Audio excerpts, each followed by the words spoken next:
searching, trying to find the right way to walk.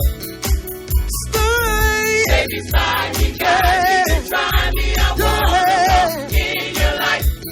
I've been looking, searching, trying to find the right way to walk. The Lord is my light, my salvation. Whom shall I fear? The Lord is the strength of my life. And whom shall I be afraid? When the wicked, even my enemy, my faith shall not put all in thee. Believe you got the world in your hand. You bless me, Lord, I know I can stand. Show me the way, Lord. I will be faithful, for I am desolate and afflicted. Lord, show me the way.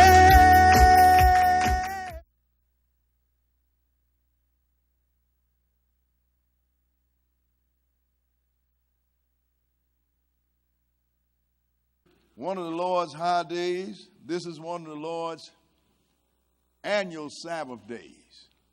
This is the Feast of Tabernacles.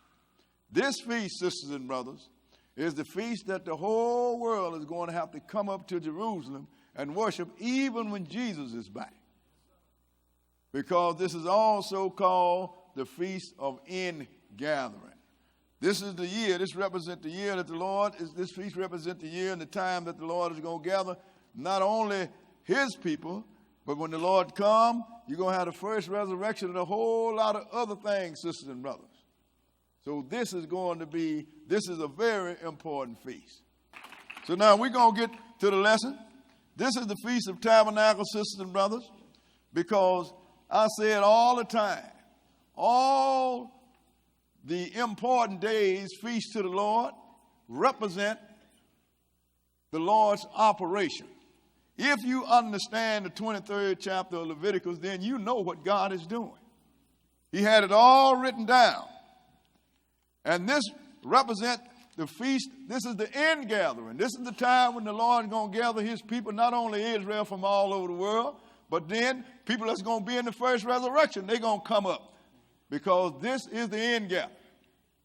So we're going to start this feast in Leviticus, the 23rd chapter, because these are the Lord's feasts. People say, well, you know, these are Jews' feasts. I still have not read where it says the Jews' feast.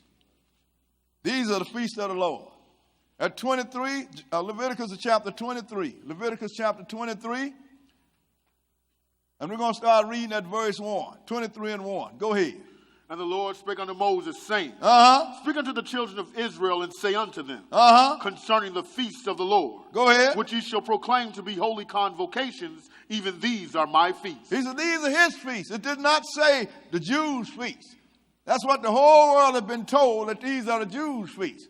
So as long as you think it's only the Jews' feasts, and if you ain't no Jew, then maybe you don't have to deal with it. But if these are the feasts of the Lord, and you are a servant of God, then that means that you're supposed to observe anything that belongs to your God. That's right. It's all that simple.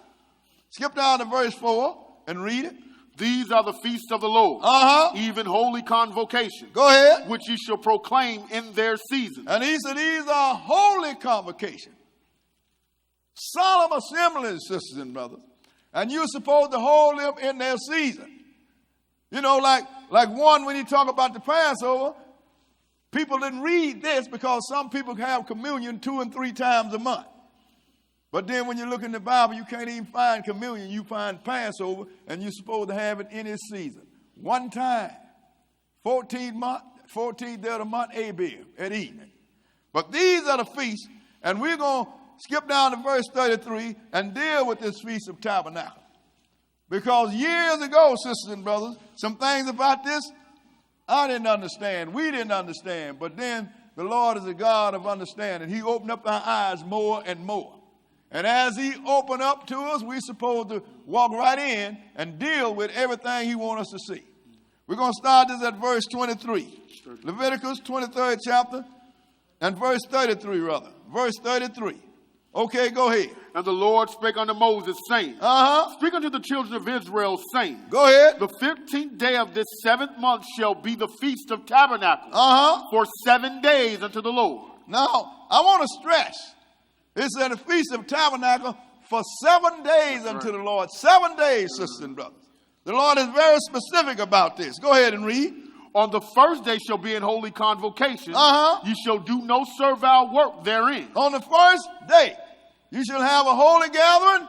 There shall be no servile work done on that day. Go ahead and read. 7 days you shall offer an offering made by fire unto the Lord. 7 days. Go ahead and read. On the 8th day shall be in holy convocation. Wait a minute. Wait a minute. What you mean 8th day? The feast is 7 days. But it's on the 8th day, that should be what? Read it again. On the 8th day shall be in holy convocation unto you, and ye shall offer an offering made by fire unto the Lord. It is a solemn assembly, and ye shall do no servile work therein. Look, sisters and brothers, the Feast of Tabernacle is 7 days. But then, what is this 8th day? That's another feast, sisters and brothers. Because the Lord let you know, Feast of Tabernacle is 7 days. And we're going to investigate this. But we're going to deal with the Feast of Tabernacle, which is 7 days, not 8 days. Otherwise, the Bible is contradicting itself. So let's pursue it a little bit. Who's supposed to come to this? Let's go into Deuteronomy, the 10th chapter. Deuteronomy chapter 10.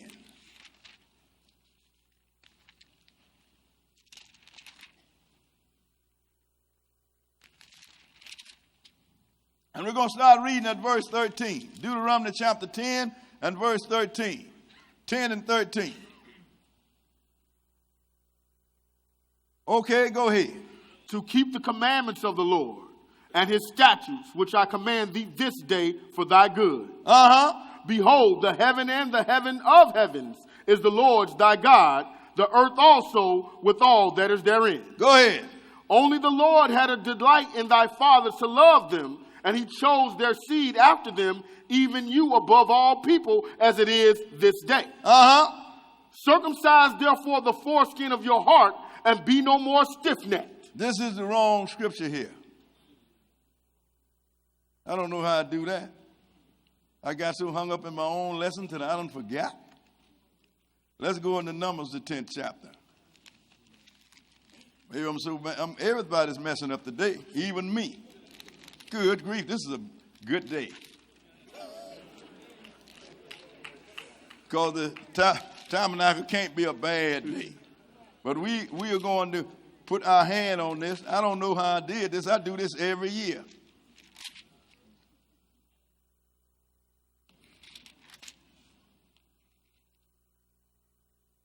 Let's see now.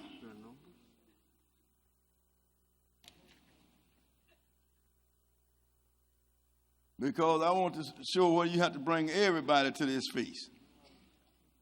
Everybody to this feast? You said Deuteronomy 16? Well, I'm glad I taught you all well. Okay, Deuteronomy 16. Because we have to have it right. I don't know how I blew this. But I tell you, I do these lessons and I get in my den and I get caught up in it and I can't get out of it myself. Is 16th chapter, you say? Okay.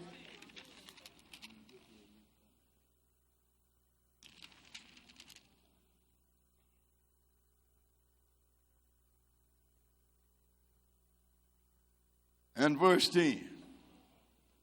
No, we start at 13. Go ahead and read. Verse 13. Go ahead and read. Thou shalt observe the Feast of Tabernacles 7 days. Now, we want to pay attention to this, sisters and brothers. Thou shalt observe the Feast of Tabernacles 7 days, because I want to make sure that you understand that the Feast of Tabernacle is only 7 days.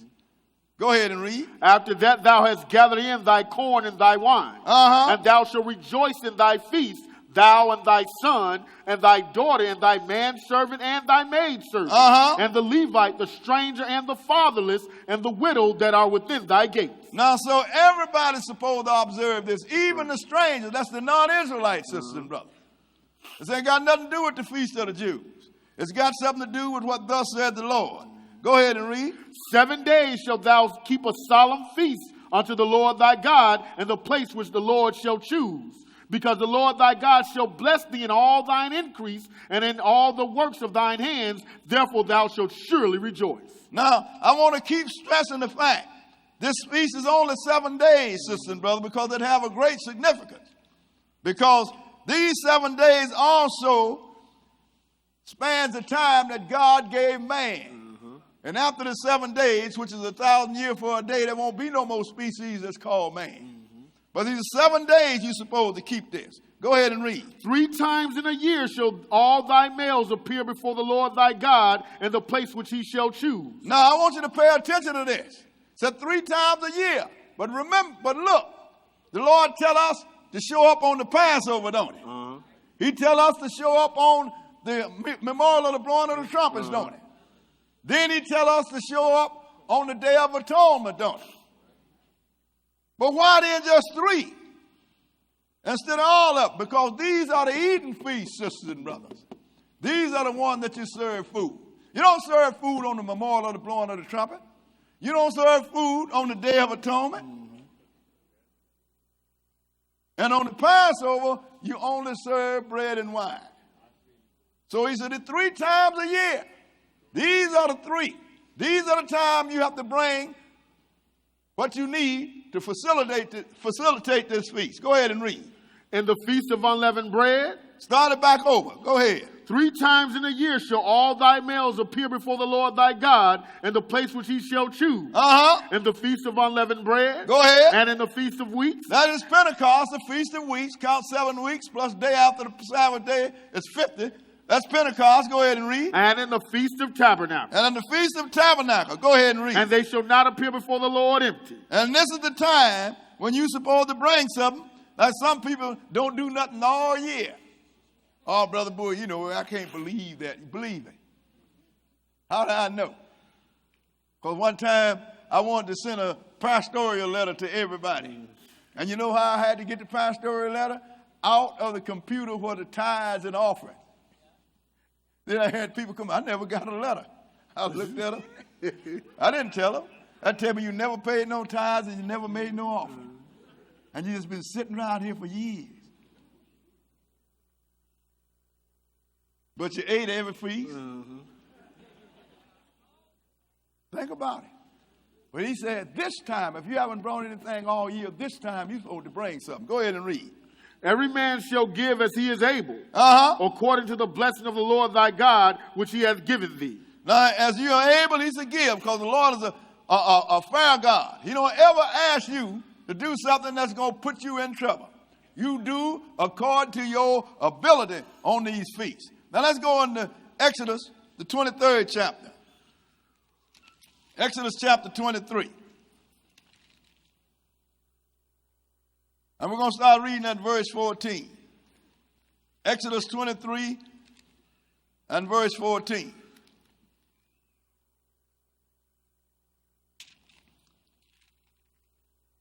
Okay, go ahead. 3 times thou shalt keep a feast unto me in the year. He said it again, didn't he? You know, the reason we do stuff like this, sister and brother, because the book tells you out of the mouth of 2 or more witnesses is a fact established. So you should be able to read whatever the Lord said in 2, 3 places. If you can't read it but in one place, maybe you leave that alone till the Lord show you something else. So 3 times a year thou shalt keep the feast unto me.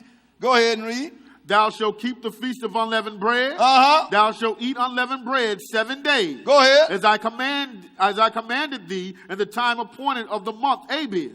For in it thou camest out from Egypt, and none shall appear before me empty. Now he let you know the feast of unleavened bread that represent the slavery, ending slavery that the Egyptian had us in. Go ahead and read. And the feast of harvest.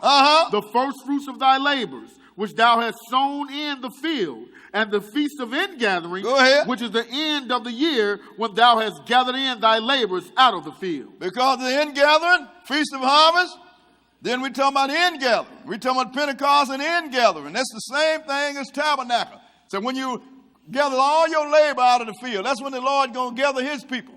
Go ahead and read. 3 times in the year all thy males shall appear before the Lord God. Thou shalt not offer the blood of my sacrifice with leavened bread. Go ahead. Neither shall the fat of my sacrifice remain until the morning. Now, this 3 times a year he said do this. And you're supposed to do it, offer the blood of his sacrifice with unleavened bread, but we ain't doing no sacrifices now, sisters and brothers. Since Jesus died, that terminated animal sacrifice. But still, you have to keep these feasts. And it keep telling you 3 times a year. Why? Because this is the day, the year, sisters and brothers, that the Lord is going to gather his people. Now let's go into Leviticus, the 25th chapter, and look at it.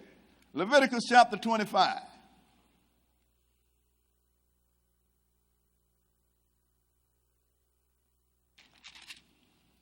Because all of these days come together because you're telling one story, and that is when the Lord going to come and gather his people. And not only Israel, I'm talking about all his people, spiritual. That's when he's going to have the first resurrection, doing this same thing, same time. Leviticus 25, and let's start at verse 1. Leviticus 25 and verse 1.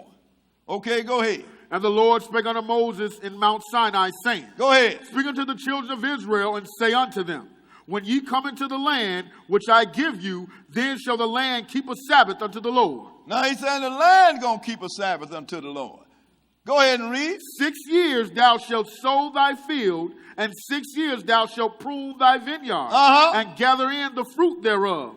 But in the 7th year shall be a Sabbath of rest unto the land, a Sabbath for the Lord. Thou shalt neither sow thy field nor prune thy vineyard. Now look, sisters and brothers, if man had practiced this, you sowed the field for 7 years and gave it a year to rest, then you wouldn't have to put all these chemicals in it that's killing us.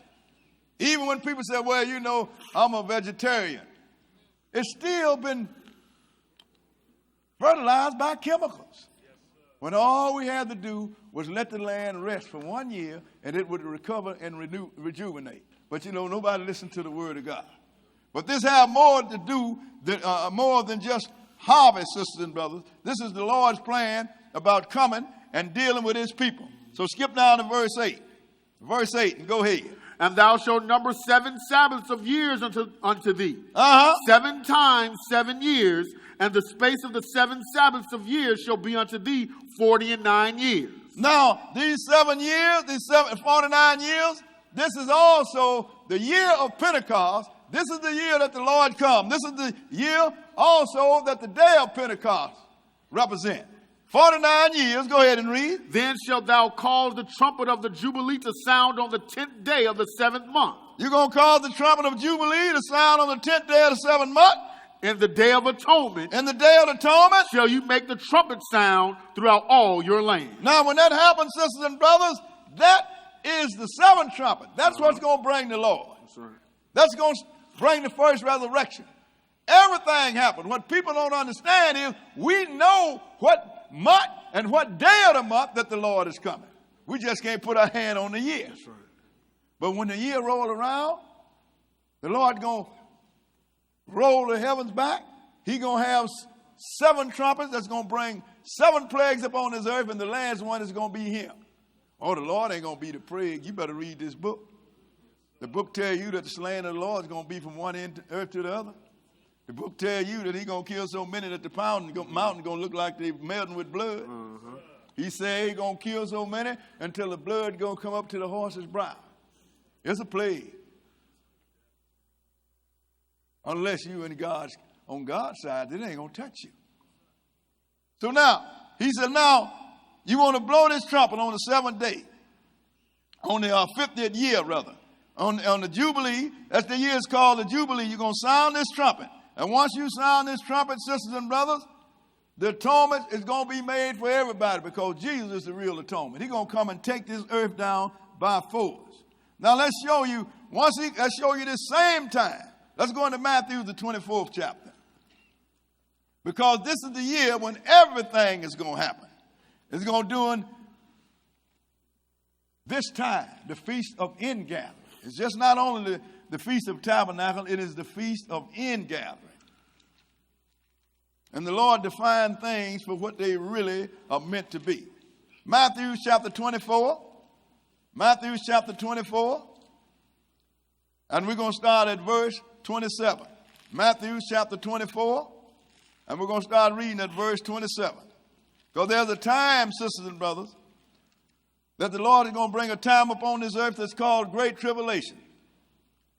And he is going to end the Great Tribulation by coming. That Great Tribulation is going to last 3.5 years. But here come the Lord. The Lord had it like this because there's going to come a time they're going to build a temple in Jerusalem. Man going to move in that temple. Everybody going to say, well, the Lord is back. And the Lord letting you know, no. Unless you see this, you know that I'm not back. And believe me, it's going to happen because the Lord said it's going to happen. So if they tell you that he's in the field, believe it not. So if he tell you that the Lord is in the secret chamber, believe it not. Because this is the way I'm going to come. Verse 27, read it. For as the lightning cometh out of the east, and shineth even unto the west, so shall also the coming of the Son of Man be. So now, you see the lightning. The lightning come from heaven, don't it? So he said, that's why I'm going to be here, not going to sneak up on the earth and sneak into the holy place and have it announced all over the news, the Lord is back. Everybody going to know when he get back. And some of the things that's going to take place, they couldn't miss it anyway. But then that's another lesson. So skip down to verse 29 and go ahead. Immediately after the tribulation of those days. Immediately after the tribulation, those are the great tribulation of those days. Go ahead. Shall the sun be darkened. And the moon shall not give her light. Go ahead. And the stars shall fall from heaven. And the powers of the heavens shall be shaken. Look, sisters and brothers, if you don't see all this that you read take place, I don't care who they say is back in Jerusalem, you just stay put. Because he ain't back. Sun going to go black. Moon going to turn red. Stars going to fall. Then here he comes. Go ahead and read. And then shall appear the sign of the Son of Man in heaven. And then shall all the tribes of the earth mourn. And they shall see the Son of Man coming in the clouds of heaven with power and great glory. Why are all the tribes of the earth mourning? Everybody love Christ, right? Oh, I'm just waiting till the Lord comes. Well, why is all the tribes of the earth mourning? Because he's going to bring some drama on you, sisters and brothers, that we can't even define. So shall it be. Because when he comes, he's coming here, and he is not coming here to pet nobody on the head. He's coming here to take this earth down by great wrath, sisters and brothers. Go ahead and read. And he shall send his angels with a great sound of a trumpet. And they shall gather together his elect from the four winds, from one end of heaven to the other. And when he comes, and not a day before, that is when he's going to gather his elect. Now, this is talking about Israel exclusively here. From one end of heaven, but sisters and brothers, most people think you're talking about heaven up there. Look, if they was in heaven, then they would already be gathered, wouldn't it? But he got 3 heavens, sisters and brothers. That's what people don't understand. The 3rd heaven is where the Father, Jesus, and all the angels are on the other side of a great body of water. The 2nd heaven is where the moon, stars, bird fly. In fact, if you want to be on the 2nd heaven, just jump up off the ground. You're in it. And the 1st heaven is the earth, sisters and brothers. So the Lord said he's going to gather his elect. That's when he's going to gather Israel from the 4 winds, from one end of the heaven, or either from one end of the earth to the other. So now when people tell you that the Jews are back in the land, you should ask them, why is the sun still up there? Why am I looking at the moon? Why can I look at the stars at night? You ain't supposed to see them. Then again, too, why is Jesus not in Jerusalem? You got too many things that have to happen before the Lord deliver Israel. That's us. So he said, we're going to send his angel with the sound of a great trumpet, and they shall gather his elect from one end of the earth to the other. Let's go and look at some of it. Let's go into Isaiah, the 27th chapter. Isaiah chapter 27. Because the Lord had all this stuff written because he knew there's going to be a whole lot of lying on him. He warned us in the 24th chapter. And he let us know that no man deceive you, because many going to come in my name and shall deceive many. And believe me, sisters and brothers, he called it. Isaiah chapter 27. And we're going to start reading at verse 12. Isaiah, the 27th chapter, and we're going to start reading at verse 12. 27 and 12. Okay, go ahead. And it shall come to pass in that day that the Lord shall beat off from the channel of the river unto the stream of Egypt. And ye shall be gathered one by one, O ye children of Israel. The Lord letting you know no matter where you are, he's going to gather you. Go ahead and read. And it shall come to pass in that day that the great trumpet shall be blown. That great trumpet shall be blown. What trumpet? The one that we just read in Matthew, the 24th chapter. The one, the seventh trumpet that's written in Revelation. The trumpet that's written in 1 Thessalonians, the 4th chapter. The Lord lets you know all over when he's going to come and what he's going to do when that trumpet blows. He's going to start to gather his people from one end of the earth to the other. He said, it shall come to pass that great trumpet shall be blown. Go ahead and read. And they shall come which were ready to perish in the land of Assyria. And the outcasts in the land of Egypt. Go ahead. And shall worship the Lord in the holy mount at Jerusalem. Now, not only in Assyria and Egypt, but from all over the world. That's why he said in Matthew, the 24th chapter, he's going to gather you from one end of the earth to the other. That's the heaven he's talking about. But nothing happened until that trumpet is blown, sisters and brothers. Now, let's see what's going to happen. Let's go back to Leviticus, the 25th chapter. Back to Leviticus, the 25th chapter. And we're going to start reading at verse 10. Back to Leviticus, the 25th chapter.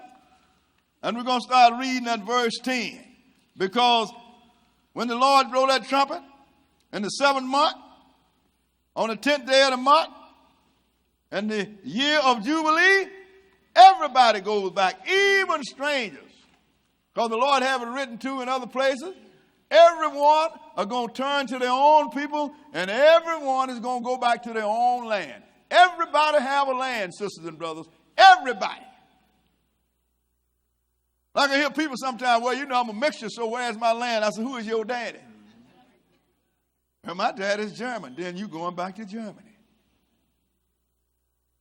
Mine is French. You going back to France. Mine is African. Where at on the planet, on the continent? I can't tell you until you tell me where your family is.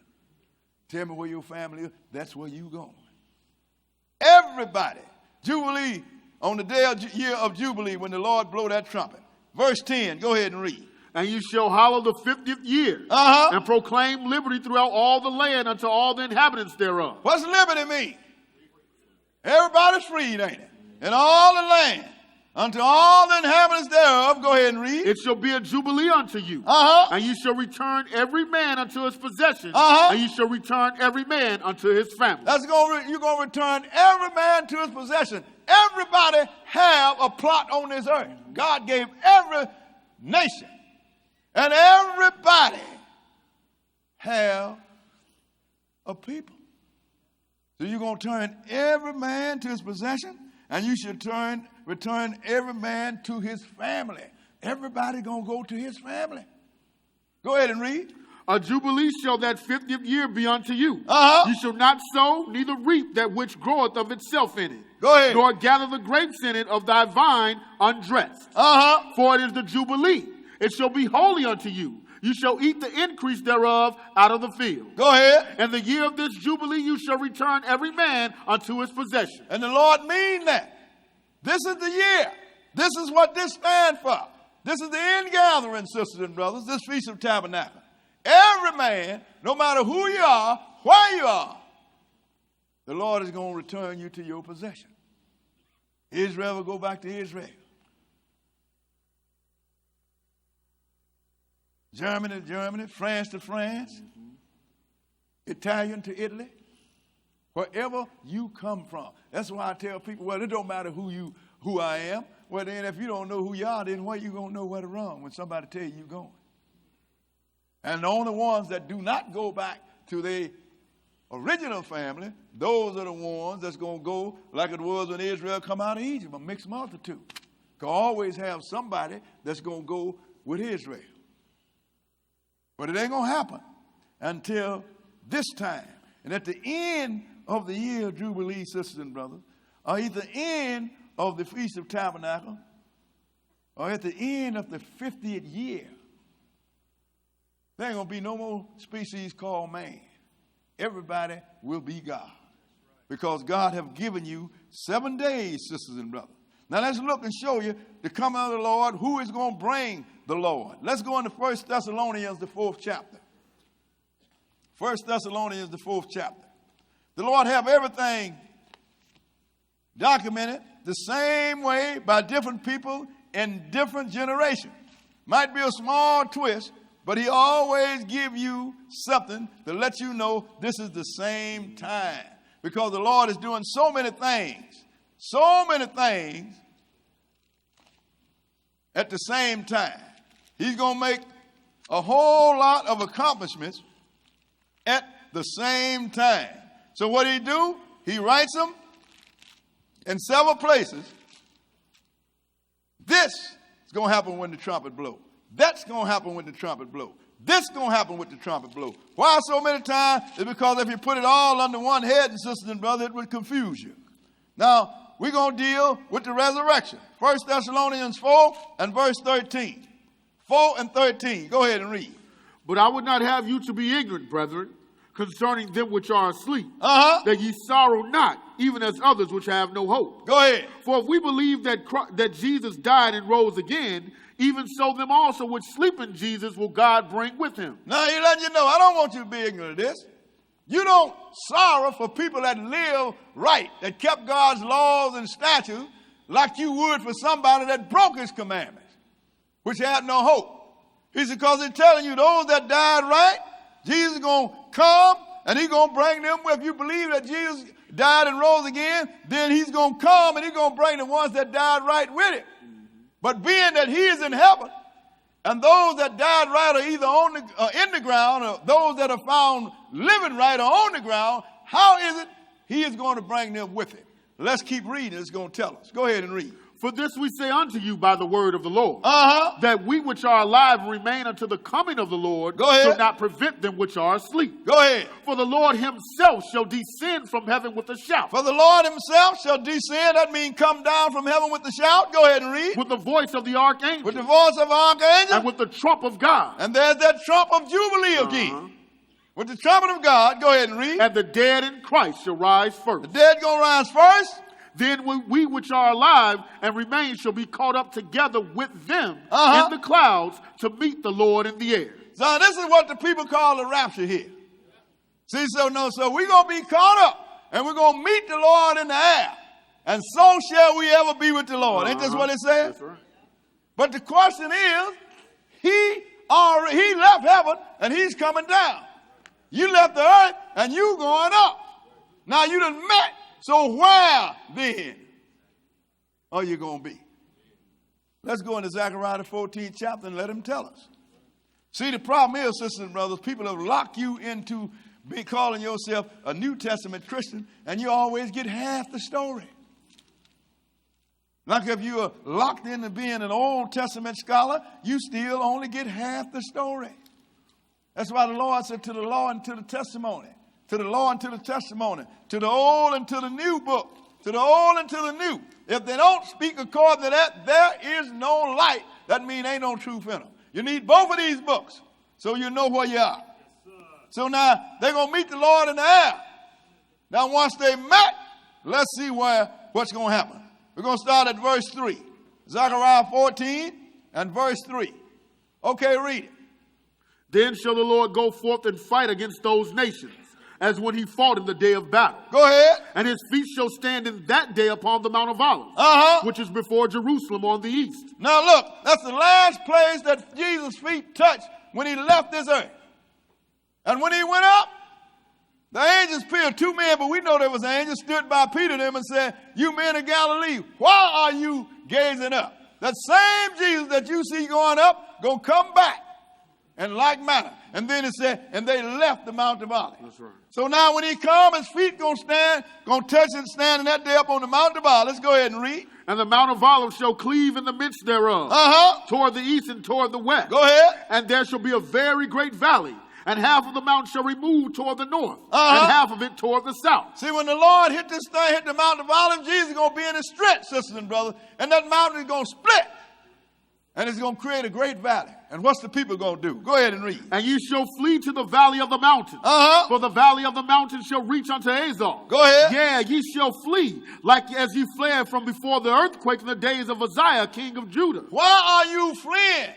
Because you will have gone, if you are a saint, the people that's going to be running to the Lord, those are the saints that have survived this thing. They will have gone through a time that's called a great tribulation, and they're running because they're going to be glad. Now, these are righteous people. Now, they're glad to see him.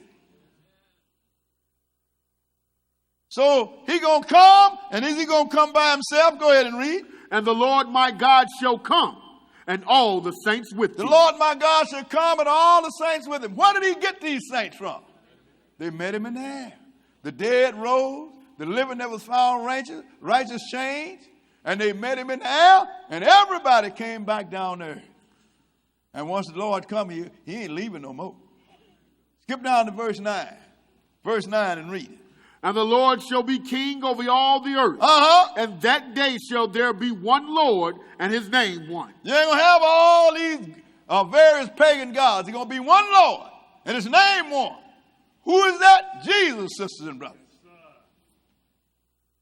He's going to come, and he is not going to go back. In fact, he's going to rule this whole earth. Skip down to verse 16. Verse 16 and go ahead. And it shall come to pass that everyone that is left of all the nations which came against Jerusalem shall even go up from year to year to worship the King, the Lord of hosts, and to keep the Feast of Tabernacles. Everyone that's left from the nation, because the Lord is going to kill a lot of people, sisters and brothers. Everyone is going to go up to Jerusalem from year to year and keep this feast. Because Jesus is going to be there. Feast of Tabernacles. That's how important this is, and the whole world is sleeping in. The day going to come when the whole world got to come keep this feast. Go ahead and read. And it shall be that whoso will not come up of all the families of the earth unto Jerusalem to worship the King, the Lord of hosts, even upon them shall be no rain. Now look, sisters and brothers, you know the average person, the person that's hemmed up in churches don't understand that Jesus is going to come and set his kingdom up on this earth for 1,000 years before the Father, New Jerusalem, come down. And he is going to rule this whole earth. And he's going to tell you everybody got to come up and get this feast, keep this feast. And anybody that will not come up to keep this feast, he is not going to let it rain on your crops. So what's going to happen if it don't rain on your crops? You ain't going to grow no food. Somebody's going to get hungry. Somebody's going to find out what Jerusalem is. Because if you don't come up, it ain't going to rain on your crops. Go ahead and read.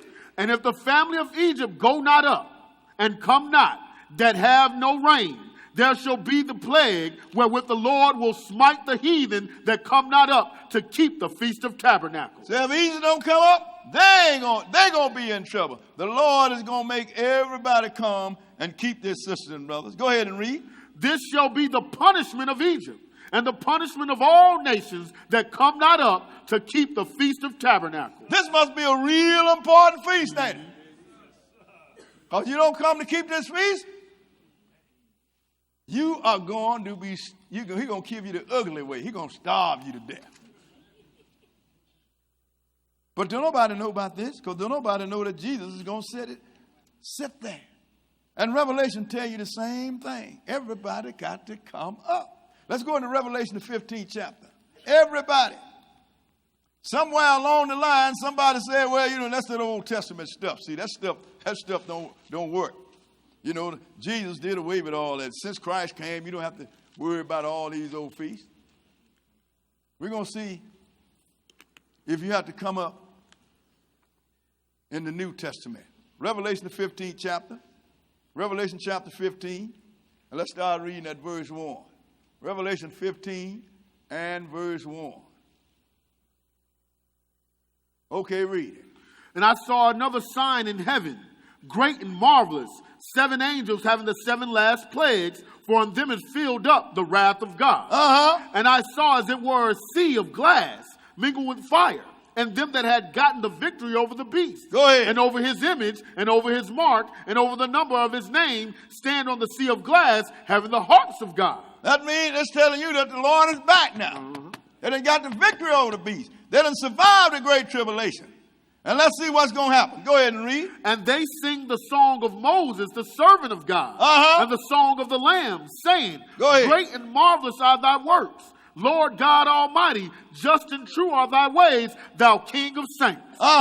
Who shall not fear thee, O Lord, and glorify thy name? Go ahead. For thou only art holy, for all nations shall come and worship before thee. How many nations? All nations. All nations going to come and worship before me. Go ahead and read. For thy judgments are made manifest. So why are all the nations going to come up and worship before him?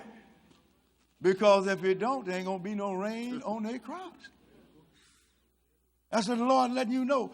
And this, they got to come up on tabernacle. This, they got to keep. Well, you say all the people on the world can't press in the time. Well, they're going to have, I'm pretty sure they got to have some representative there. But they're going to have to be observing this everywhere, sister and brother. But somebody got to show up to Jerusalem from all nations and represent their nation. Otherwise, somebody's going to get real hungry. And the Lord made us understand this, sisters and brothers. Now let's go and pursue this a little further. Let's go in Leviticus, the 23rd chapter. Because there's a lot to be understood about this feast, sisters and brothers. And everybody don't understand it.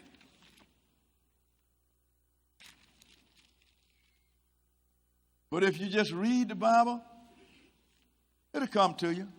Leviticus 23, and we're going to start at verse 39. Leviticus 23 and verse 39. Okay, go ahead. Also in the 15th day of the 7th month, when you have gathered in the fruit of the land, you shall keep a feast unto the Lord 7 days. On the first day shall be a Sabbath, and on the 8th day shall be a Sabbath. And there we go again with that 8th day. You cannot get 8 out of 7, but that 8th day is a feast within itself. This is what most people have not paid no attention. You have a 1-day feast, which is the Passover, and it is a feast. And then you have it followed by a 7-day feast, which is the Feast of Unleavened Bread. But here you have a 7-day feast, which is followed by a 1-day feast, which we just call the 8th day. We can't call it tabernacle because the Lord said tabernacle is 7 days. So this 8th day, this represents the Father's kingdom, sisters and brothers. We're going to hit on that a little bit. What verse are we? We just finished 39. Go ahead.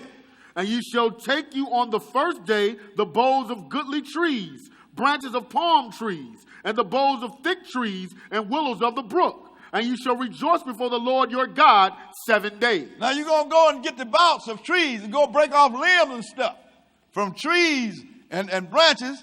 And what you're going to do, you're going to go and you are going to rejoice before your Lord. So what does this mean that you're going to do this? Let's go to Nehemiah, the 8th chapter. First thing is, he said you're going to pull these trees. What you going to do with these trees? Nehemiah chapter 8. Nehemiah comes right after Ezra, which comes after 2 Chronicles. Nehemiah chapter 8.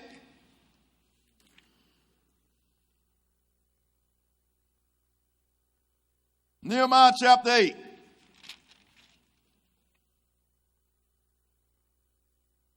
And we're going to start reading at verse 14. Nehemiah chapter 8. You got 1st and 2nd Chronicles. Then you got Ezra and you got Nehemiah. Chapter 8. Okay, go ahead. And they found written in the law which the Lord had commanded by Moses that the children of Israel should dwell in booths in the feast of the 7th month. Now look, Israel had gotten away from that. They've been in captivity when Nebuchadnezzar took them out.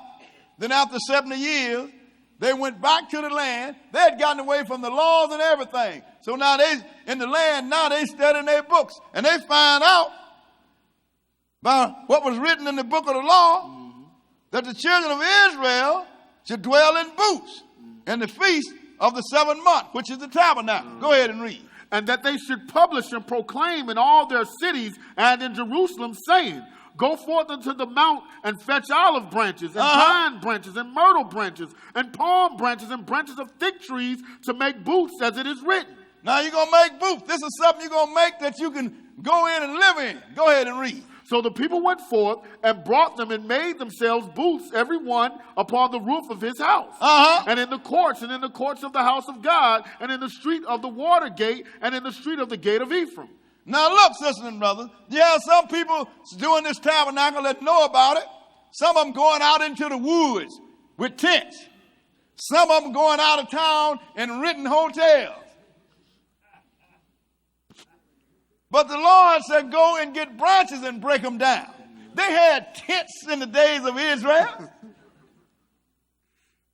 The reason the Lord is doing it like that, we can't do it no more. Because Jesus came, we don't have to do it no more. What we're dealing with is the knowledge, what it represents.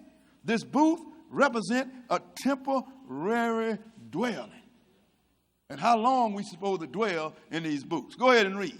And all the congregation of them that were come again out of the captivity made booths, and sat under the booths. For since the days of Joshua, the son of Nun, unto that day had not the children of Israel done so. And there was very great gladness. See, they was happy to find out what they were supposed to do. Nowadays, don't nobody want to deal with it. So they was glad. They hadn't done this since Joshua brought the people out across the, after he died, once he brought them across the river.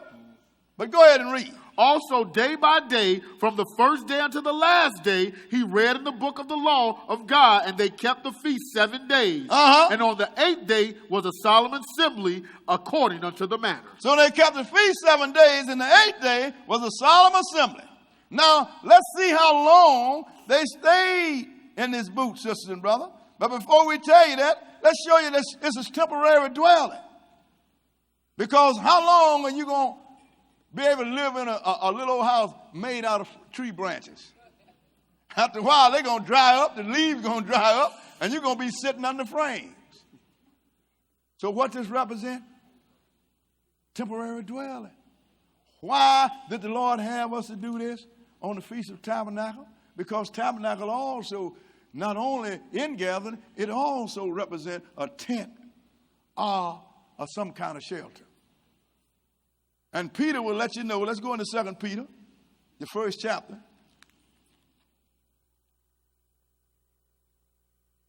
That we are in this body, and this body is temporary. It can't last forever. 2 Peter, the 1st chapter. And we're going to start reading at verse 13. 2 Peter, the 1st chapter. And we're going to start reading at verse 13.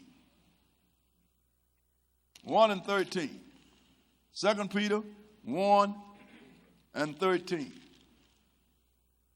Okay, read it. Yeah, I think it meet, as long as I am in this tabernacle, to stir you up by putting you in remembrance.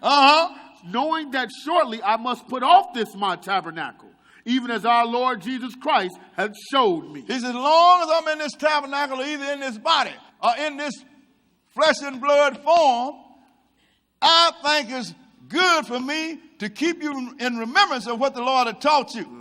Because sooner or later, I'm going to have to pull this body off. In other words, this body's going to die or be changed either way. Go ahead and read. Moreover, I will endeavor that ye may be able after my decease to have these things always in remembrance. Now, what do you mean put off this tabernacle? He told you, didn't he? After I die, that you will remember all the things which I have told you. Why? It's because he's letting you know that this body we have, this tabernacle we have, this booth we have, is a temporary condition. How long will it last? Let's go back now. Let's go to 2 Corinthians, the 5th chapter. Because this is what Paul was talking about too. And everybody all of a sudden come up with the out-of-body experience. Made up all kind of stories. You see, you can go up and float on up, and then you can look down on your body. But I didn't want to go, so I decided I'd come on back for some reason.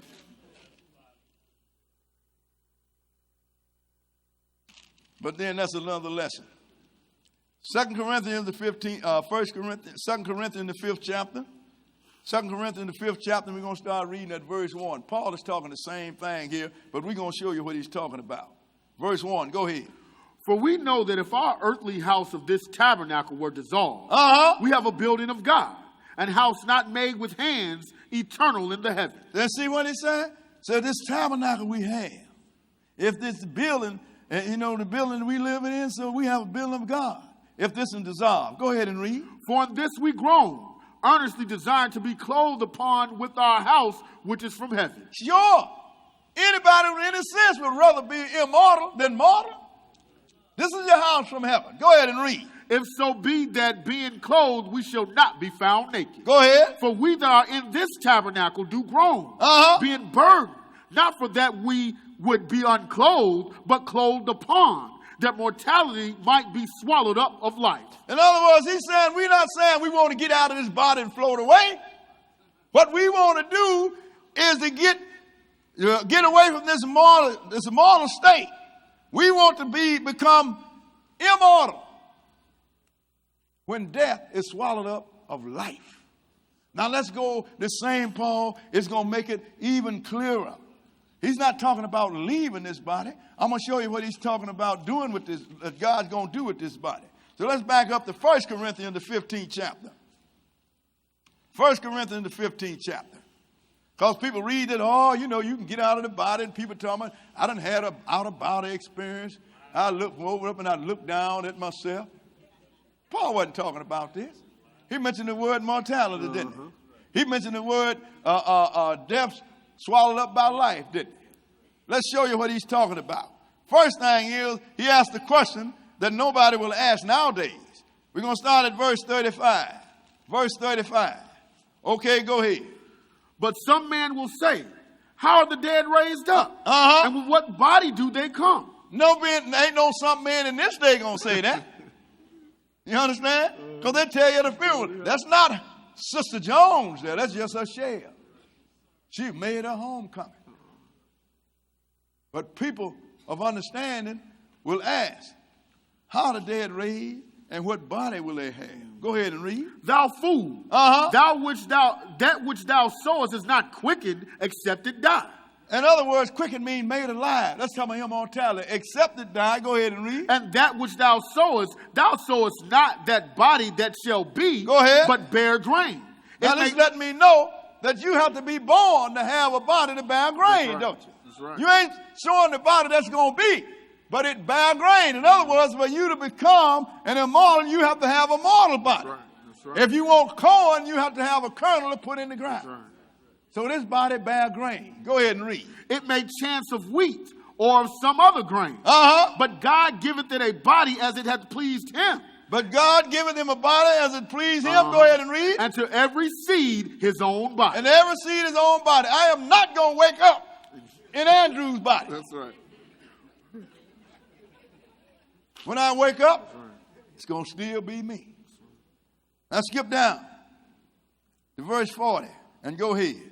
There are also celestial bodies. There are celestial, which is heavenly. Go ahead and read. And bodies terrestrial, which is earthly. Go ahead and read. But the glory of the celestial is one, and the glory of the terrestrial is another. But the composition, that's the glory, is one, and the composition of the other terrestrial is different from the other words. In other words, you're different type material here. Go ahead and read. There's one glory of the sun, and another glory of the moon. Go ahead. And another glory of the stars. For one star differeth from another star in glory. Go ahead. So also is the resurrection of the dead. So also is the resurrection of the dead. Go ahead and read. It is sown in corruption. It is sown in corruption. It is raised in incorruption. It is raised in incorruption. Remember now, you're not talking about coming from heaven and coming back into something. You're talking about something that has been planted like a seed, that's right, and it grew up being something else. That's right. One kernel of corn go in the ground, but a whole stalk with a whole lot of corn on it. That's right. Even though it's the same thing, it is different. It is thrown in corruption, raised in incorruption. What are we now? We're at 43. Go ahead and read. It is sown in dishonor. It is raised in glory. Go ahead. It is sown in weakness. Go ahead. It is raised in power. It is sown a natural body. It is sown a natural body. It is raised a spiritual It body. is raised a spiritual body. Go ahead. There's a natural body and there's a spiritual body. See, we're not talking about puffs of smoke here. That's right. We're talking about tangible bodies. One made out of another. It's just like they can make a statue of me out of granite, and they can ship that statue. 500 years from now, when you go, you're going to find that chip. But then you can chip me. My earth flesh is going to grow back. It's going to get well. That's right. That's right. But not that statue of granite. Even though it looked like me, it's made out of different material. So it is raised a spiritual body. Go ahead and read. And so it is written. The first man, Adam, was made a living soul. Go ahead. The last Adam was made a quickening spirit. So the first man, Adam, was made a living soul. If you go to Genesis, the 2nd chapter, it will tell you that the Lord God formed man out of dust of the ground and breathed into his nostrils the breath of life, and man became a living soul. He didn't put a soul in him. He is the soul. That's why I said the first man, Adam, was made a living soul, and the second man, Adam, a quickening spirit. Right. Who is this second man? This second man is Jesus. But keep reading. Go ahead. We in our own house. We ain't got no restrictions. Right. Keep reading. Howbeit that was not first which is spiritual. Go ahead. But that which is natural. And afterward that which is spiritual. And let's talk about our sisters and brothers. We are natural first before we have spiritual. Right. In order to have a spirit body, we have to have a natural body. Because it said this body is not the body that shall be, but it bear grain. So we have to be, we first, flesh and blood. Go ahead and read. The first man is of the earth, earthy. Go ahead. The second man is the Lord from heaven. And the second man is the Lord from heaven. Even Jesus came through this natural body. Right. And then when he rose from the dead, he had a spirit body. He was a spirit being that became a natural. And he went back to being spirit. To let you know this is the way it's supposed to be. Go ahead and read. As is the earthy, such are they also that are earthy. Go ahead. And as is the heavenly, such are they also that are heavenly. Go ahead. And as we have borne the image of the earthy, and as we have borne the image of the earthly, we shall also bear the image of the heavenly. We shall also bear the image of the heavenly. Sisters and brothers, that's why the Lord tell you must be born again. You've been born once in the man family. So if you're going to get into God's family, you have to be born into it. That is not a change of mind. That is a change of body material. That's why people, I've been born again. I keep looking at us and walk through the walls. Something wrong with you. When I was young, I was real crazy. In Washington Park, I told a guy, always talking about, you must be born again. You born again, brother? Yeah, walk by here. Because one that's born in the spirit is like the wind. You can't see it. You can only hear him. Now you walk by me. If you born again, I'm not going to see you. But if I see you, I'm going to knock you out. And he know I wasn't lying. I was going to knock him out. That's been close to 40 years ago. He ain't did it yet. In Washington Park. So, as you have borne the image of the earthly, we shall bear the image of the heavenly. Why? Because we was born. Go ahead and read. Now this I say, brethren, that flesh and blood cannot inherit the kingdom of God. No, sir. Neither doth corruption inherit incorruption. What kingdom is talking about? The Father's kingdom. Right. You're going to have flesh and blood and spirit beings on this earth for 1,000 years when Jesus is running it. But the Father's kingdom, flesh and blood cannot inherit, because there will not be any flesh and blood left. Because Jesus is going to put out all death. And if you can't die, you're not flesh and blood. Anything flesh and blood can die. Go ahead and read. Behold, I show you a mystery. We shall not all sleep. Go ahead. But we shall all be changed. Didn't it tell you in Thessalonians? That's right. Said that those of us that's living won't prevent the one that's dead. Because the dead going to rise and we going to be changed. That's right. So everybody's not going to be dead when Jesus comes, sisters and brothers. But everybody's going to be changed. Because God created this earth really to be inhabited by God. If your mind can wrap around that. Go ahead and read. In a moment, in the twinkling of an eye, at the last trump, for the trumpet shall sound, and the dead shall be raised incorruptible, and we shall be changed. That trumpet of Jubilee again. A lot of happen when things happen when that trumpet of Jubilee sounds. Not only is he going to start the returning of Israel, Not only is he going to bring the Lord, that same trumpet with the sound of the angels is going to call the dead out of the grave and change the living that have made the cut. That trumpet of Jubilee, sister and brother, that's going to be blown on the 7th month, on the 10th day of the 7th month. It is all in order. Go ahead and read. For this corruptible must put on incorruption, and this mortal must put on immortality. Go ahead. So when this corruptible shall have put on incorruption, and this mortal shall have put on immortality, go ahead. Then shall be brought to pass the saying that is written. Go ahead. Death is swallowed up in victory. Ain't that what Paul was talking about in 2 Corinthians? Death is swallowed up in victory. Ain't no more death. Because everybody will be immortal, sisters and brothers. Go ahead and read. O death, where's thy sting? O grave, where's thy victory? It will be non-existent, sisters and brothers. Non-existent. But how long does man have before death is swallowed up in victory? Let's go back to Leviticus, the 23rd chapter, and see. This is what the Lord has laid it all out in front of us. We know, sisters and brothers. We know. If I can get the starting date, I can tell you the end date. Don't think I ain't been looking at it, but I keep losing stuff somewhere. I come over into the AD and the BC. I keep dropping stuff.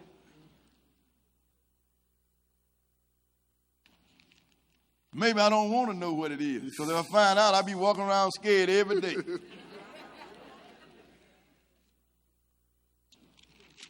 But believe me, I search it, sisters and brothers. I search it.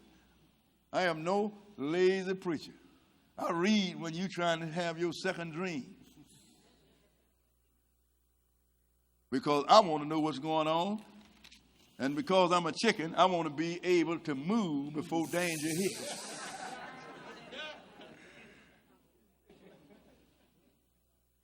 We're going to start at verse 41. Leviticus 23rd chapter and verse 41. Because we're going to find out how long this man have before he becomes something else. Go ahead and read. And you shall keep it a feast unto the Lord 7 days in the year. Go ahead. It shall be a statute forever in your generation. You shall celebrate it in the 7th month. Now you're going to keep it the same tabernacle. You're going to do it 7 days of the year. And you're going to keep it in all your generation in the 7th month. Go ahead and read. You shall dwell in booths 7 days. All that are Israelites born shall dwell in booths. Why only dwell in booths 7 days if you have an 8th day? Because the booth represents the temporary dwellers. Right. This flesh and blood body, sisters and brothers, is temporary. These booths represent the state of man. Go ahead and read. That your generations may know that I made the children of Israel to dwell in booths. When I brought them out of the land of Egypt, I am the Lord your God. And why? Because why 7 days instead of 8 days? Because the 7 days represent the 7,000 years that God gave man from the day that he created Adam. We ain't going to go beyond it, sisters and brothers. They can track back. They say, well, the earth is 7,000 years old. Okay, 7 million, 20 million. I don't care. The Lord said in the beginning was God who created the heaven and earth. But when they're always going to give you man, he always got a slope head. They got something wrong. You understand? They always got a back that's bent over. They show you monkeys and talking about this is man. It don't fit. It don't fit. Well, you know, apes evolved into man. It don't fit. If apes evolved into man, then you should not have any apes. Go to the zoo and ask them, what happened to y'all, man?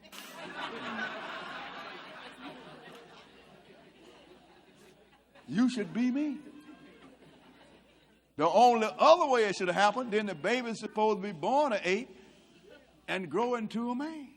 It's just like a tadpole is born a tadpole. It grows legs, feet, jumps up on the earth and become a frog or a toad. A butterfly is a caterpillar first. So we have that evolution still in play, don't we? So if that was the order of the thing, and man was a product of evolution, then we should not have apes. Or either every baby should be born an ape. You couldn't get by without coming from either one of those 2 days. Y'all understand? But the Lord gave man 7 days, and man was fully developed when he was created. Now let's look at Leviticus. Back up to verse 3 on this 23rd chapter of Leviticus. The Lord tell you, because he have 3 things that he talk about that gives man 7 days. Leviticus 23 and verse 3. 23 and verse 3. Okay, go ahead. 6 days shall work be done. But the 7th day is the Sabbath of rest. Go ahead. And holy convocation. You shall do no work therein. It is the Sabbath of the Lord in all your dwellings. So 6 days shall work be done, but on the 7th is the Sabbath of rest. But being that people have changed the Lord's Sabbath days to the first day of the week and call it the Christian Sabbath day, man have lost sight on what the Sabbath day represents. Sabbath day represents the year that Jesus is going to rule this earth, and he's going to put an end to all enemies, and the last enemy he's going to put down is death. He's going to be on this earth, and all nations going to have to come up on Tabernacles and get their marching orders, and if they don't come up, what's going to happen to them? It's not going to rain on their crops. This is in order. 1 week he gave this man. And let's see what's going to happen. Why he gave us 1 week. Let's go into Genesis, the 2nd chapter. Genesis, the 2nd chapter. We're going to start reading at verse 1. Genesis 2 and 1. See, sometimes we don't understand the word of God because we don't go back to the foundation. And you cannot build a house without having a foundation, sisters and brothers.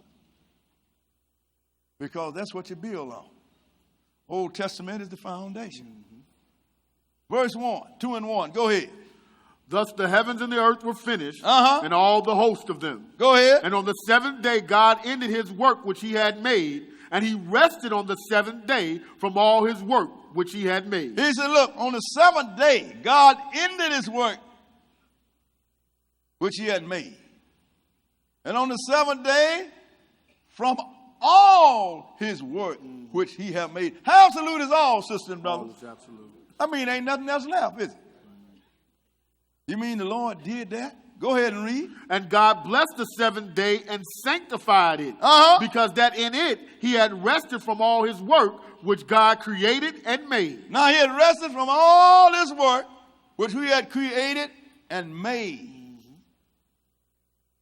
That means ain't nothing left, is it? That's right. Ain't nothing else for the Lord to do. So you mean the Lord did that? Well, why are we here? Let me go show you something here. Let's go in the 95th chapter of Psalm. Psalm chapter 95. Because the Lord said something about this day of rest that he had. Because he rested from that day. But he got mad at Israel, and he swore to Israel. Let's see what he swore to Israel. Psalm 95. Psalm 95. And we're going to start reading at verse 6.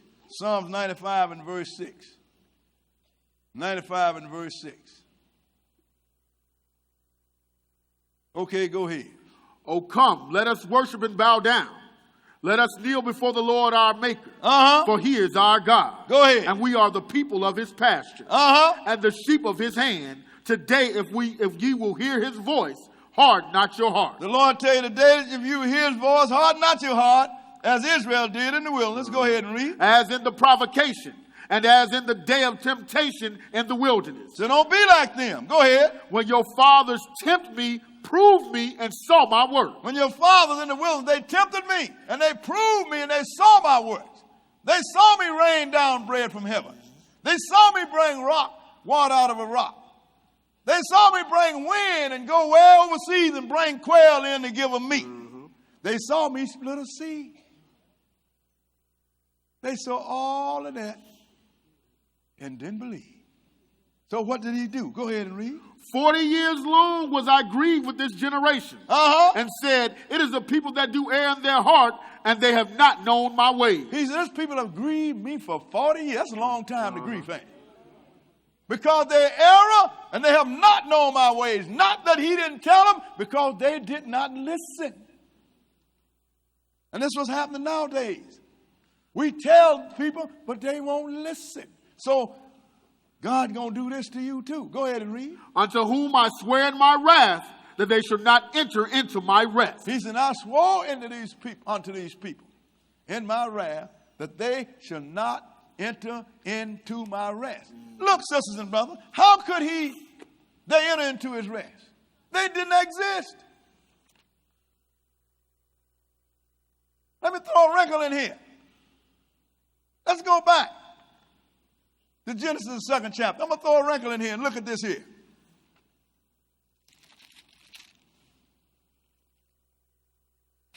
Because it's something that I want to point out. Start at verse 3 again. Go ahead. Say Genesis chapter 2 and verse 3, because I want you to pay attention to something. Now you got these guys, Israel in the wilderness.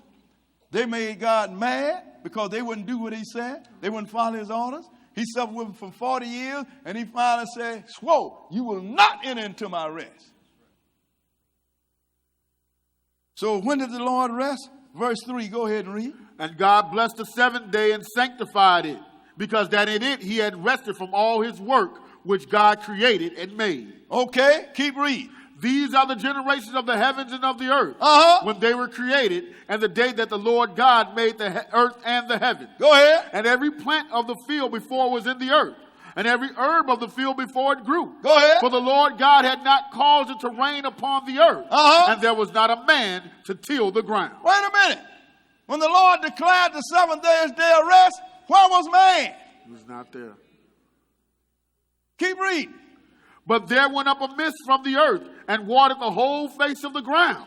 And the Lord God formed man of the dust of the ground and breathed into his nostrils the breath of life, and man became a living soul. So finally he brought man into existence way after he said that he had rested, didn't he?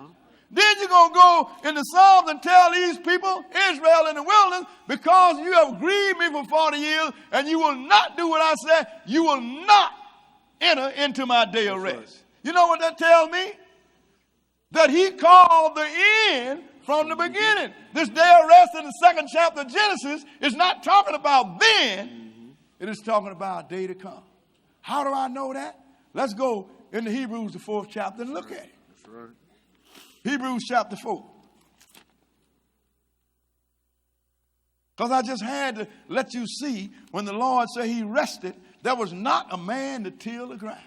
Man was still dirt. So if that's the case, then how can you enter into his rest if you ain't nothing but a pile of dirt out there? Especially a whole nation. Unless the rest was at another period of time in history. Hebrews, the 4th chapter, and we're going to start reading at verse 1. Because here in Hebrews, Paul warning some people not to be like the people that was in the wilderness. Hebrews 4 and 1. Hebrews, the 4th chapter, and verse 1. Okay, read it. Let us therefore fear, lest the promise being left us of entering to his rest, any of you should seem to come short of it. Wait a minute now. He's talking in this generation, ain't it? Let us therefore fear, lest the promise left us of entering into his rest, any of you should seem fall short. Wait a minute. This is too many generations for this day of rest, ain't it? Go ahead and read. For unto us was the gospel preached, as well as unto them. But the word preached did not profit them, not being mixed with faith in them that heard it. You know what I just learned now? That the same gospel that Paul was preached to Paul them was preached to Israel in the wilderness. That's right. The Lord's gospel don't change by the generation. Same gospel over and over and over. So, but the prophet, the gospel did not, the word did not profit them because of a lack of faith in them. They didn't believe it. Go ahead and read. For we which have believed do enter into rest. Go ahead. As he said, as I have sworn in my wrath, if they shall enter into my rest, although the works were finished from the foundation of the world. It was? How do I know that? Keep reading. For he spake in a certain place of the seventh day on this wise. God did rest the seventh day from all his work. Oh, so that was the second chapter of Genesis, wasn't it? Right. So now, how could you be in a day of rest when you hadn't even been dug out of the ground? So now, he swore to the people in the wilderness, you ain't going to enter into my rest. Then Paul warned the people in his generation, don't be like them, otherwise you ain't going to enter into his rest. So skip down to verse 11 and see what Paul said. Go ahead and read. Let us labor, therefore, to enter into that rest. Let us labor, therefore, to enter into that rest. Go ahead and read. Lest any man fall after the same example of unbelief. So what day is the rest? That's a day to come, sisters and brothers. That is a day to come. But what day is that? That is going to be after the seventh day. But let's go back to 23rd chapter of Leviticus, because we want to make sure that we keep it all tied to the Feast of Ingathering, which is also Tabernacle. Leviticus 23. And we're going to start reading at verse 9. Leviticus 23 and verse 9. Okay, go ahead. And the Lord spake unto Moses, saying, Speak unto the children of Israel, and say unto them, When ye be come into the land which I give unto you, go ahead, and shall reap the harvest thereof, then ye shall bring a sheaf of the first fruits of your harvest unto the priest. Go ahead. And he shall wave the sheep before the Lord to be accepted for you. On the morrow after the Sabbath, the priest shall wave it. Now look, he said, when you go and you reap the harvest, this is when you go into the land, before anybody eat any of that food, he got to get a sheaf of that harvest. And he got to go and wave it before the Lord. Go ahead and read. And you shall offer that day when ye wave the sheaf and he lamb without blemish of the first year for a burnt offering unto the Lord. And you got to do something else. You got to offer a he lamb without blemish of the first year. In other words, a lamb that's perfect and is the firstborn. You got to offer that also with the sheep when you wave it before the Lord. Let's skip now to verse 14. Verse 14, and go ahead. And ye shall eat neither bread nor parched corn, nor green ears, until the selfsame day that ye have brought an offering unto your God. It shall be a statute forever throughout your generations and all your dwellings. Now, when you go and get the harvest, the first fruit, got to wait before the Lord, sacrifice a perfect lamb, which really represents Jesus, sisters and brothers. And he said, I don't want you to eat parched corn or nothing. And you're going to do this in all your generations and dwell. And go ahead and read. And ye shall count unto you from the morrow after the Sabbath, from the day that ye brought the sheaf of the wave offering, 7 Sabbaths shall be complete. Wait a minute. When the Lord tell you to let the land rest for 6 days, then work it 6 days and let it rest 7, didn't it? Then he said you're going to count 7 Sabbaths of years, didn't it? Right here, this is talking about the same time. But this way, it is Pentecost. Go ahead and read. Even unto the morrow after the 7th Sabbath shall you number 50 days, and ye shall offer a new meat offering unto the Lord. Now, why is it that you always have to wait till the morrow after the Sabbath day to offer a new meat offering to the Lord? It's because tomorrow after the Sabbath day, which is the 7th, is the 8th day. As long as you flesh and blood, you can't be offered before the Father, sisters and brothers. That's why when Jesus come out the grave, and when the woman saw him on the first day of the week, it didn't say he rose on the first day of the week. We know when he rose on the 7th. But when Mary saw him, she got ready to touch him. He says, touch me not. I have not gone into my Father. In other words, I have not been weighed to be accepted. Once, later on that day, he came, and some women met him. They grabbed him by the feet. Then they went in there, and he had everybody examine me. Told Thomas, put your finger in my hand. Stick your hand in my side. You know why? Because he had been accepted. Because he was the first fruit. Go ahead and read. You shall bring out of your habitations 2 wave loaves of 2 tenth deals. They shall be of fine flour. They shall be baken with leaven. They are the first fruits unto the Lord. Now he got one first fruit was he lamb, one. But now he said, I want you on the 50th day, I want you to bake some bread. But I want leaven in this. Go ahead and read. And you shall offer with the bread 7 lambs without blemish of the first year. Why 7 instead of 1? Because 1, the first time, represent Jesus. But then on the 50th day, or the 50th year, or on the day of Pentecost, or either the year of Jubilee, it's going to be another resurrection. That's called the first resurrection from among men. Jesus was the first one. Mm-hmm. But on the day of Pentecost, or on the year of Pentecost, here come the rest up. Finish that verse. And you shall offer with the bread 7 lambs without blemish of the first year, and 1 young bullock and 2 rams. They shall be for a burnt offering unto the Lord, with their meat offering and their drink offerings, even an offering made by fire of sweet savor unto the Lord. Look, sisters and brothers, the first lamb, you can go in the 12th chapter of Exodus and tell you when you offer him with unleavened bread. But when you offer these 7, you offer them with leavened bread. Why? Because the unleavened means that Jesus never sinned, not even one time. But we have sinned. Everybody have fallen short of glory. So the leaven represent we were sinners, but we was cleaned up. But Jesus was the first fruit. And 50 years later, on the year of Pentecost, or either the year of Jubilee, here come the rest of us. Paul told you about that. Let's go into 1 Corinthians 15 chapter again. 1 Corinthians 15 chapter. Because, sisters and brothers, the Lord laid it so clear. Everything is laid out. I'm telling you, this thing is in operation. Jesus came and rose again, and all we got to do is do our part. At the end of this 7th day, it's going to happen to us. But when is it going to happen? 1 Corinthians 15, let's start reading at verse 21. 1 Corinthians chapter 15, and we're going to start reading at verse 21. 15 and 21. I don't have but one more after this, and I'm going to let you out of here. 15 and 21. Okay, go ahead. For since by man came death, by man came also the resurrection of the dead. Adam is the one that brought death into creation, right? Mm-hmm. Okay, by another man, which Jesus, that's why he had to become man.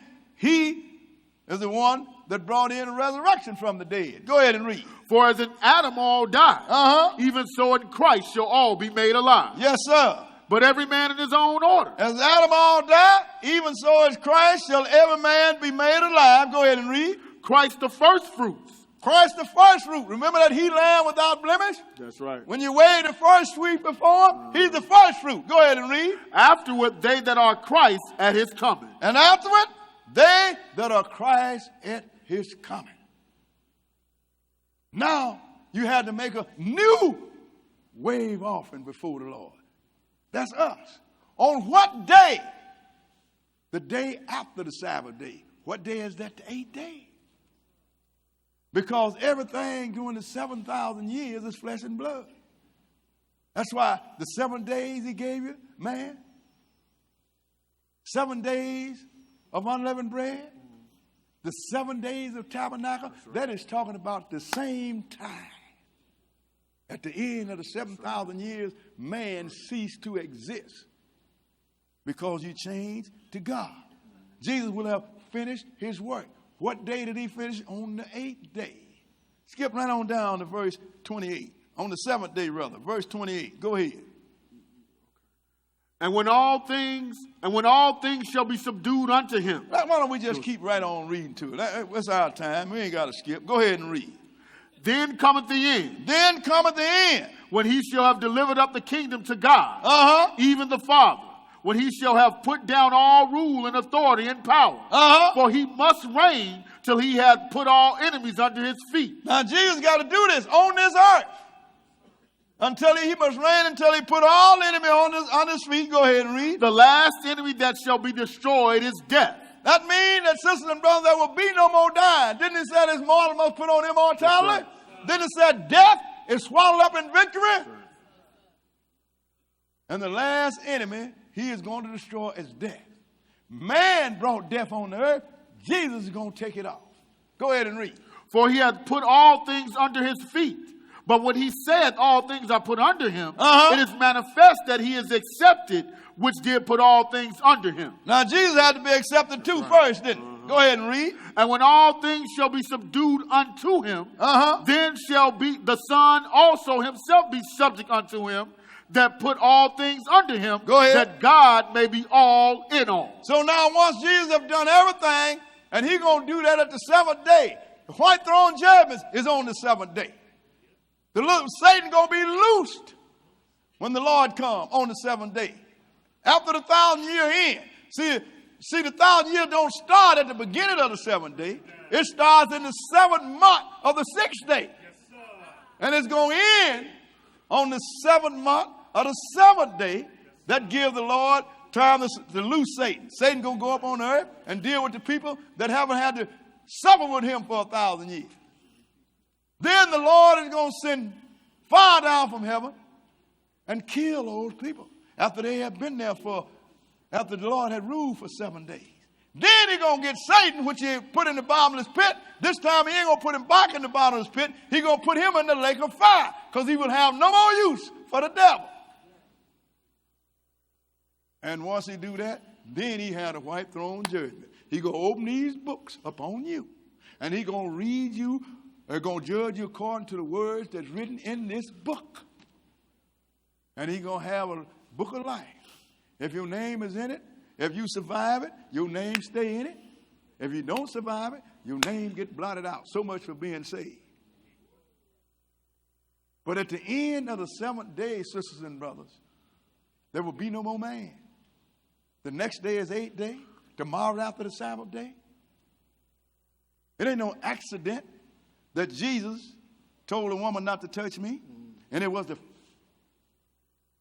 first day of the week, the 8th day. Because now he was man. Man is unacceptable with the Father in any form. But once he made the transition and born into God's family, he was immortal. He's God. Jesus is God. So now he was waived and he was accepted. On Feast of Tabernacles. In the 7th month. On the 8th day of the month. When the trumpet of Jubilee is blown and Jesus comes, then that's going to be the next crop of immortals. Right now you only have Jesus. And it's all going to happen before the end of this feast. And at the end of this feast, it's going to end with the 1,000 years. There won't be no more man. Do y'all understand what I'm saying? Because God, when he called the 70, he called it in from the beginning. So this is an important feast, sisters and brothers. Very important feast. The Lord wants us to understand that we got 7 days. And remember what I said? Weekly 7 days a week. 7 days of unleavened bread. 7 days of tabernacle represent the same time. God is really pushing to let you know, partner, you got 7,000 years to get this thing right. And if you don't, then you're going to be whatever I make you. And you're going to live wherever I put you. So with that, sisters and brothers, I want to read one more thing. Because this feast here, the Lord tells us how to keep all his feasts. You know, these 3 times a year. And the reason we do this is because, you know, we might have some holy people in the house. And we want to let them know that we are not breaking God's commandments. We're going to eat some food. We're going to sip a little wine. That's all you better sip, even though you got permission to go further. Let's go look at it. Let's go into Deuteronomy the 14th chapter. Deuteronomy chapter 14. It has been a rough day, sisters and brothers. It started out bad, didn't it? But being it is a good day, it couldn't remain bad. Deuteronomy the 14th chapter.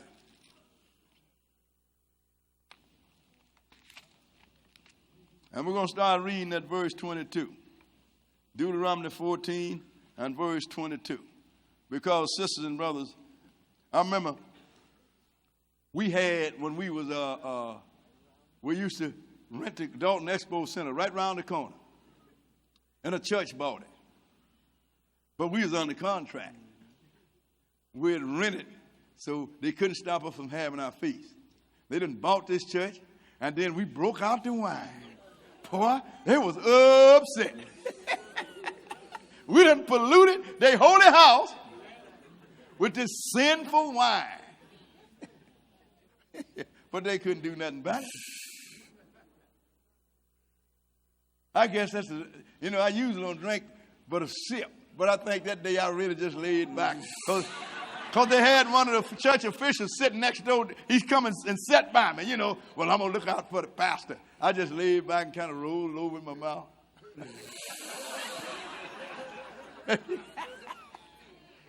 He couldn't do nothing about it. Walked me to my car. I was ready in case he tried something crazy. But we read this. We're going to start at verse 22. Deuteronomy 14 and 22. Okay, go ahead. Thou shalt truly tithe all the increase of thy seed, that the field bringeth forth year by year. Now, this is a yearly thing. That's why he said, don't come down empty. For all three of these feasts, this go for all of them. Go ahead and read. And thou shalt eat before the Lord thy God in the place which he shall choose to place his name there. Go ahead. The tithe of thy corn, of thy wine, and of thine oil, and the firstlings of thy herds and of thy flocks, that thou mayest learn to fear the Lord thy God always. He said, now he's going to have to contribute the first fruits, whatever you have. If you grow sheep, I want your sheep. If you grow cows, I want cows. If you are a winemaker, then you bring wine. Whatever you do, you bring yours to facilitate this feast. That's right. But that was then. We got brothers still running around telling me, well, if you're going to do something, you got to donate in corn. Come on. You think corn grow in Jewels and Dominic's? And how many of us have cow farms or winery? But the Lord was talking in that day because that's why they facilitated.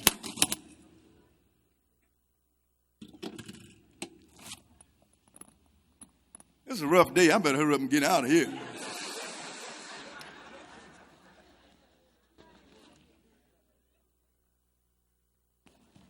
I got to figure out who did that to me. First, where are we next at? I'm going to get out of here. Go ahead. I'm having too much fun. Go ahead.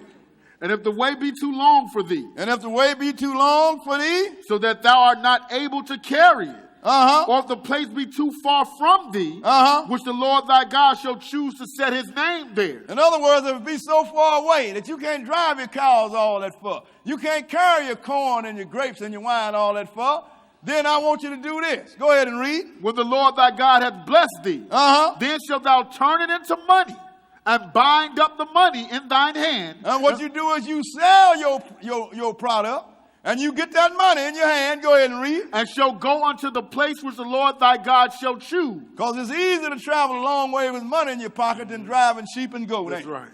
So you go to the place which the Lord thy God shall choose. Go ahead and read. And thou shalt bestow that money. In other words, you use that money to buy. For whatsoever thy soul lusteth after. For oxen. For oxen. For sheep. For sheep. Or for wine. Or for wine. Or for strong drink. Or for Jack Daniels.